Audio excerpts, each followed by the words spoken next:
Film की शुरुआत में हमें फ्रेड और उसकी पत्नी कैरन को दिखाया जाता है, जो हॉस्पिटल में फ्रेड की मां से मिलने आए थे, क्योंकि उनकी दिमागी हालत ठीक ना होने के कारण उनकी याददाश्त चली गई थी और उनके पास समय भी बहुत कम था।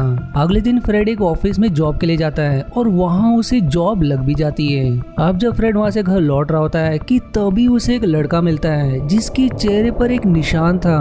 उसे देखकर फ्रेड को एक अजीब फ्लैशबैक आता है जिसमें उसे सिंडी नाम की एक लड़की और कुछ अनजान आदमी दिखाई देते हैं और तभी एक डरावना चेहरा भी दिखाई देता है, जिसके बाद वो फ्लैशबैक से बाहर आ जाता है। अब रात को फ्रेड अपने कॉलेज के दोस्तों की फोटो देखता है जिसमें सिंडी के चेहरे को किसी ने स्क्रैच कर दिया था और तभी वो फिर से फ्लैशबैक में चला जाता है जहां वो कॉलेज में था और एक लड़का सेबेस्टियन उसे टकरा जाता है। तभी उसे वहां सिंडी दिखाई देती है, जिसके बाद कैरन उसे फ्लैशबैक से बाहर लाकर सवाल करती है कि तुम क्या कर रहे थे, जिस पर फ्रेड बहाना करता है कि मैं कुछ सामान सेट कर रहा था। अगले दिन फ्रेड अपने ऑफिस में सिंडी का स्केच बनाता है, जिसके बाद वो अपने कॉलेज के टीचर से मिलकर सिंडी के बारे में सवाल करता है। टीचर उसे बताती है कि सिंडी ने अपने ग्रेजुएशन का फाइनल एग्जाम नहीं दिया था और वो किसी मेर्क नाम का ड्रग लेने लगी थी, जिसके बाद वो कहीं गायब हो गई। तभी फिर उसे एक और फ्लैशबैक आता है जिसमें उसके सामने सिंडी खड़ी थी और फिर तभी एक छोटा लड़का कार से फ्रेड को कुछ अधूरे वर्ड बोलकर चला जाता है। फ्रेड फ्लैशबैक से बाहर आकर घर आता है और फिर रात को उसे एक और फ्लैशबैक दिखाई देता है जिसमें वो एग्जाम दे रहा था और उसके सामने सिंडी बैठी थी। एग्जाम देकर वो बाथरूम जाता है जहां उसे सेबेस्टियन दिखाई देता है जो उसी छोटे लड़के से ड्रग खरीद रहा था और वो छोटा लड़का फ्रेड को फिर कुछ अधूरे वर्ड बोलकर चला जाता है। अब फ्रेड फ्लैशबैक से बाहर आकर फिर से स्केच बनाते हुए अपने फ्लैशबैक्स को याद करने लगता है और फिर उसे छोटे लड़के की सारी बात को जोड़ने पर फ्रेड को पता चलता है कि वो लड़का बोल रहा है कि मैं तुम्हारे लॉबी में हूँ। जिसके बाद फ्रेड घर के बाहर देखने आता है पर उसे कोई दिखाई नहीं देता, पर तभी वही चेहरे पर निशान वाला लड़का वहाँ आ जाता है, जिसके बाद वो फिर से फ्लैशबैक देखता है जिसमें सिंडी फ्रेड से बोल रही होती है कि मुझे छोड़कर मत जाओ और फिर से उसे वो डरावना चेहरा दिखाई देता है। जिसके बाद बिल्डिंग के कुछ लोग फ्रेड को फ्लैशबैक से बाहर लाते हैं। अगले दिन फ्रेड अपनी माँ से मिलने जाता है और अपने बचपन में बनाई हुई एक पेंटिंग दिखाता है जिसमें पीले रंग का घर बना था। दरअसल फ्रेड का सपना था कि वो पीले रंग के घर में रहे और पेंटिंग को देखकर फ्रेड बचपन के फ्लैशबैक में चला जाता है जहां वो पेंटिंग बना रहा था और उसकी माँ ने उसे खाने के लिए कहा पर उसने मना कर दिया, जिस पर उन्होंने कहा कि तुम बात नहीं मानोगे तो सेंटा नहीं आएंगे। जिसके बाद फ्रेड वहां से चला जाता है और थोड़ी देर बाद वापस लौटता है जहां उसकी माँ उसके लिए तोहफे रखी थी, जिससे फ्रेड समझ जाता है कि सेंटा नहीं आता, माँ ने उससे झूठ कहा। जिस गुस्से में वो अपनी माँ का सबसे फेवरेट स्टैचू तोड़ देता है, जिससे उसकी माँ उदास हो जाती है। अब वो फ्लैशबैक से फिर से बाहर आता है और वहाँ उसे सेबेस्टियन की फोटो दिखाई देती है जिसमें वो खुद भी था। तभी फिर उसे एक और फ्लैशबैक आता है जिसमें फ्रेड बाथरूम से बाहर निकलता है कि तभी वहाँ सेबेस्टियन आ जाता है जो उसे ड्रग देकर कहता है कि इसे छिपा लो, तुम पर कोई शक नहीं करेगा। अब जब फ्रेड फ्लैशबैक से बाहर आता है तो वो कैरन से कहता है कि माँ ने मुझे भुला दिया है, अब वो पहले जैसी नहीं रही। उसके बाद वो एक नाइट क्लब जाता है जहाँ उसे सेबेस्टियन मिलता है जो उसे 13 साल बाद मिल रहा था, यानी कि फ्रेड को जो फ्लैशबैक आ रहे थे वो 13 साल पहले के थे। फ्रेड सेबेस्टियन से कहता है कि क्या तुमने ग्रेजुएशन के बाद सिंडी से बात की, पर वो ना में जवाब देता है। जिसके बाद फ्रेड बताता है कि मुझे पुरानी चीजें याद आ रही है, ऐसा लगता है जैसे सिंडी के साथ कुछ तो बुरा हुआ है। जिस पर सेबेस्टियन जवाब देता है कि मुझे सिंडी के बारे में नहीं पता, पर मुझे याद है कि जब तुमने पहली बार मेर्क लिया था। जिसके बाद फ्रेड फिर से फ्लैशबैक में चला जाता है जहां वो और सेबेस्टियन दोनों रिस्ट्रिक्टेड एरिया में चले जाते हैं। वहां उन्हें सिंडी और एंड्रे भी मिलते हैं। सेबेस्टियन फ्रेड को मेर्क छुपाने के कारण उसे मेर्क की गोली देकर खाने को कहता है, पर सिंडी कहती है कोई जबरदस्ती नहीं है, यदि तुम्हें खाना है तो खाओ। जिस पर फ्रेड उसे खा लेता है, जिसके कारण उसे सभी ट्रिपल्स दिखाई देने लगते हैं और सेबेस्टियन और एंड्रे वही नशे में धुत थे और फ्रेड सिंडी का पीछा करते हुए उसके पीछे चला जाता है और अब वो फ्लैशबैक से फिर से बाहर आ जाता है। अगले दिन फ्रेड सेबेस्टियन के घर जाता है जहां एंड्रे भी था। फ्रेड एंड्रे से भी सिंडी के बारे में सवाल करता है पर उसे भी नहीं मालूम कि वो कहाँ गई। जिसके बाद वो फिर से फ्लैशबैक में चला जाता है जहां वो क्लब जा रहा था, पर सिंडी उसे वहां से दूसरी जगह लाकर कहती है कि मुझे ऐसी जिंदगी नहीं चाहिए जिसमें पढ़ाई करना, जॉब ढूंढना और जिंदगी भर काम करना करना ये सब मुझे जेल जैसा लगता है, मुझे बस ड्रग लो और हर चीज भुला दो।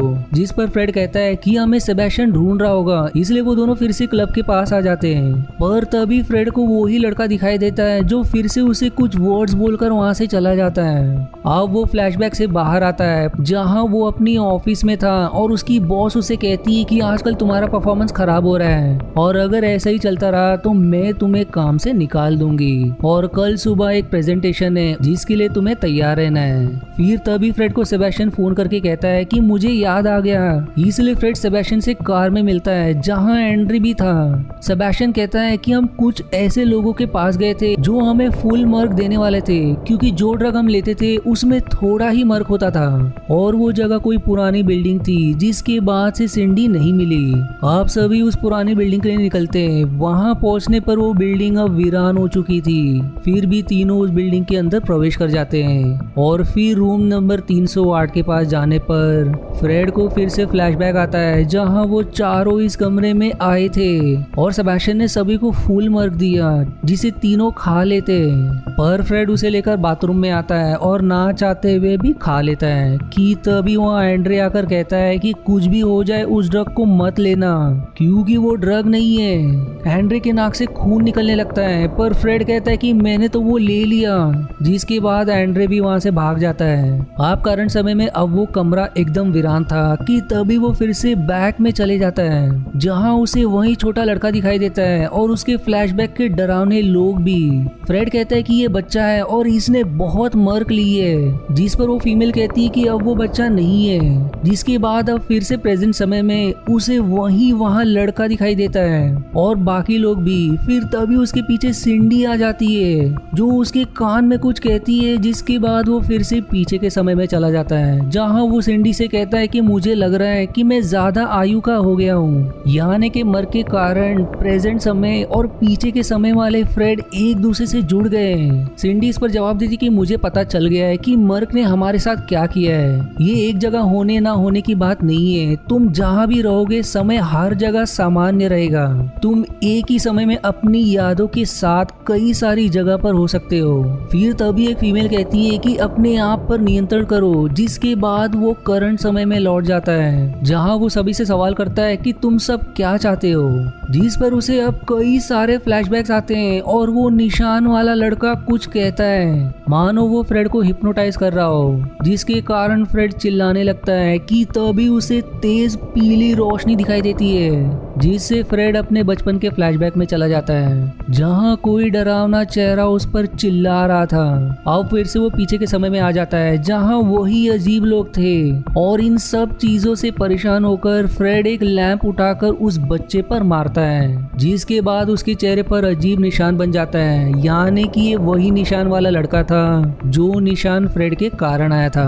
आप प्रेजेंट समय में सेबेस्टियन आकर फ्रेड को वहां से ले जाता है और सिंडी और बाकी सभी उसे देख रहे थे। अब फ्रेड अपने आप को कैरन के साथ पाता है, जिसके बाद वो फिर से अपने पीछे के समय में चला जाता है जहां फुल मर्क के कारण उसे वॉमिट हो जाती है और दरवाजे पर उसकी माँ उससे पूछ रही होती है कि दरवाजा खोलो कि क्या तुम ठीक हो या नहीं। फिर तभी उसे फिर से डरावने चेहरे वाला फ्लैशबैक आता है, जिसके बाद फ्रेड अपने आप को बेड पर पाता है जहां उसकी बॉस की कई सारे मैसेजेस थे क्योंकि उसे प्रेजेंटेशन देनी थी, इसलिए अब वो तुरंत तैयार होकर निकल ही रहा होता है कि तभी उसे उसकी बनाई हुई कई सारे सिंडी की स्केच दिखाई देती है, जिसके बाद वो अपने आप को उस समय में पाता है जब वो ग्रेजुएशन का फाइनल एग्जाम देने जा रहा था।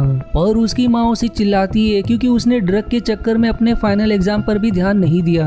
अब वो अपने ऑफिस के एलिवेटर के पास आता है और इसी दौरान वो अपने क्लास के बाहर भी होता है और बेल बजने के साथ एग्जाम हॉल में चला जाता है। दूसरी तरफ वो ऑफिस में अपने प्रेजेंटेशन के पेपर सही कर रहा होता है कि तभी वो क्लास में सिंडी की बेंच को देखता है जहां सिंडी नहीं थी और एग्जाम चल रहा था। वहीं ऑफिस में उसकी बॉस उसे प्रेजेंटेशन देने बुलाती है पर फ्रेड कुछ जवाब ही नहीं दे पाता। आप सीन बहुत ही ज्यादा बैक एंड फोर्थ प्रेजेंट और पीछे के समय मुड़ती रहती है और उसे वो निशान वाला लड़का भी दिखाई देता है। इन सब से परेशान होकर करंट समय वाला फ्रेड पीछे समय वाले फ्रेड से सवाल करता है कि क्या तुम हमेशा यहाँ रहते हो और मैं तुम्हारी जेल में हूँ, जो एग्जैक्ट सेम सवाल पीछे समय वाला भी बोल रहा होता है। और तभी उसे सिंडी की बात याद आती है कि हर पल तुम एक अलग डिसीजन ले सकते हो। इसके बाद वो ऑफिस में टीवी और क्लास क्लास में बेंच तोड़ देता है, जिसके बाद वो अपने आप को प्रेजेंट समय में पेपर्स ठीक करते हुए पाता है और पीछे समय में अपने माँ के पास जो उसे चिल्ला रही थी। फ्रेड अब कहता है कि उसे ऐसी जिंदगी नहीं चाहिए, वो फिर से डिसीजन लेगा। अब प्रेजेंट समय में वो पुरानी बिल्डिंग के लिए निकलता है और पीछे में भी वो वहीं के लिए जाता है और अब ऐसे ही कई सारे प्रेजेंट और पीछे के समय दिखाए जाते हैं और अब वो उस कमरे तक आ जाता है, पर उस कमरे तक पहुंचते ही सीन ब्लैकआउट हो जाता है। अब आंखें खुलने पर फ्रेड अपने आप को सिंडी के पास पाता है, जहां सिंडी उससे कहती है कि मुझे पता है मर्क ने हमारे साथ क्या किया। फ्रेड अब सवाल करता है कि मैं अभी तक यहीं पर हूँ, जिस पर सिंडी कहती कि तुम कहीं नहीं गए थे, तुम बस यादों की दुनिया में थे।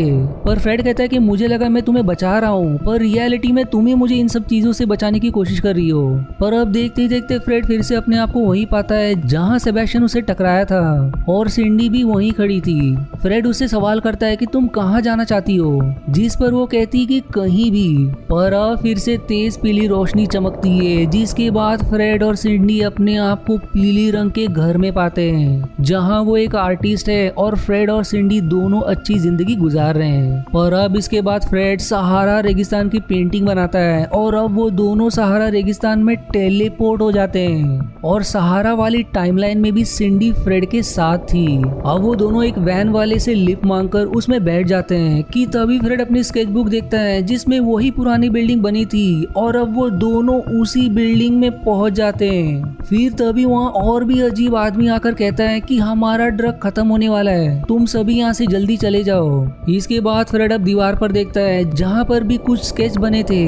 फ्रेड अब अपने आप को बेघर पाता है और कचरे के डिब्बे में कुछ ढूंढ रहा था, जहाँ उसे एक हार मिलता है जो वो सिंडी के लिए रख लेता है, जिसके बाद वो फिर से वही पुरानी बिल्डिंग में लौट जाता है। फ्रेड अब वो हार सिंडी को दिखाता है, पर अनजाने में उससे वो हार गिरकर टूट जाता है और उसके टूटते ही हार को देखकर उसे एक और पुरानी मेमोरी याद आती है, जब उसने अपनी माँ का सबसे फेवरेट स्टैचू तोड़ दिया था। जिसके बाद वो अपने आप को हॉस्पिटल में अपनी माँ के पास पाता है और अपनी माँ से माफी मांगता है जो उसने बचपन में किया था। फ्रेड अपनी माँ को याद दिलाने की कोशिश करता है कि वो उनका बेटा है, जिस पर उसकी माँ अपने होठ को थोड़ा सा हिलाती है और उनके होठों को देखकर उसे फिर से बचपन के फ्लैशबैक्स आने लगते हैं और अब वो समझ जाता है कि जिस डरावने चेहरे को वो सिंडी का चेहरा समझ रहा था वो उसकी माँ का ही था। दरअसल जब बचपन में फ्रेड एक बार सीढ़ी से गिर गया था तो उसकी माँ ने उसे बहुत चिल्लाया था, जिसके कारण उसने अपने माँ के चेहरे को एक डरावना चेहरा मान लिया था और वही डरावना चेहरा उसे अभी तक दिखाई देने लगा, जिससे वो समझ नहीं पाया कि वो कौन था। उसे लगा कि वो सिंडी है जिसके साथ कुछ बुरा हुआ है। इसके बाद फ्रेड की माँ उसे उसका नाम लेकर बुलाती है, यानी कि अब उनकी याददाश्त लौट आई है, जिससे फ्रेड बहुत खुश हो जाता है और अपनी माँ का हाथ पकड़कर रोने लगता है। और फिर तभी उसे उसकी माँ के बचपन से लेकर अभी तक के कई सारे फ्लैशबैक्स आने लगते हैं। अब फ्रेड फिर से अपने आप को वही पाता है जहाँ सिंडी उसे बोल रही थी कि मुझे पता है मर्क ने हमारे साथ क्या किया है। फ्रेड अब सिंडी से कहता है कि जिसे मैं ढूंढ रहा हूँ वो मुझे मिल गया, इसलिए अब मैं तुम्हारे साथ नहीं जा सकता। फ्रेड फिर से अपने कॉलेज में पहुंचता है जहाँ सेबेस्टियन उससे टकराया था और वहीं सिंडी भी खड़ी थी जिसके साथ वो चला गया था। पर अब वो सिंडी के पास नहीं जाता, वहाँ से वो सीधे एग्जाम देने जाता है और अच्छे से अपना एग्जाम पूरा करता है और कॉलेज से बाहर आकर खुद ही सिंडी के फोटो को स्क्रैच कर देता है, जहां उसे कैरन भी मिलती है और दोनों में धीरे धीरे दोस्ती हो जाती है। इधर फ्रेड ऑफिस में भी अच्छी प्रेजेंटेशन देता है जिससे सभी खुश हो जाते हैं। अब वो वहां से घर आता है जहां अब कैरन और फ्रेड एक साथ बहुत खुश है और वो क्रिसमस की तैयारी कर रहे हैं। पर इसके बाद हॉस्पिटल में फ्रेड की माँ अपना दम तोड़ देती है, जिससे फ्रेड बेचारा बहुत दुखी हो जाता है और फिर से अपने बचपन की बात याद करने लगता है कि फिर से उसकी माँ ने उसे फिर से सीढ़ी के पास जाने से मना किया था और सीढ़ी से डरकर फिर से अपनी माँ के पास आ जाता है जो उसे बहुत प्यार करती है। इसके बाद बचपन और प्रेजेंट के सीन बहुत बार शिफ्ट होते हैं और इसी के साथ ये मूवी यहीं समाप्त हो जाती है। अब अगर आपको इस मूवी का मतलब समझना है तो ये सिंपल मूवी है जहाँ पर एक ड्रग एक इंसान को डिफरेंट टाइमलाइन में ट्रैवल करने का अनुभव देती है, या इन शॉर्ट इसे लेने वाला मानो यादों की दुनिया में सफर करने लगता है। आई होप ये वीडियो आपको पसंद आई और आज के वीडियो में इतना ही। आशा है आपको मेरी एक्सप्लेनेशन पसंद आई। यदि हाँ तो प्लीज वीडियो को लाइक करना और चैनल को सब्सक्राइब करके सपोर्ट करना ना भूलें। मिलते हैं अगले एक्सप्लेनेशन वीडियो में, तब तक के लिए धन्यवाद दोस्तों।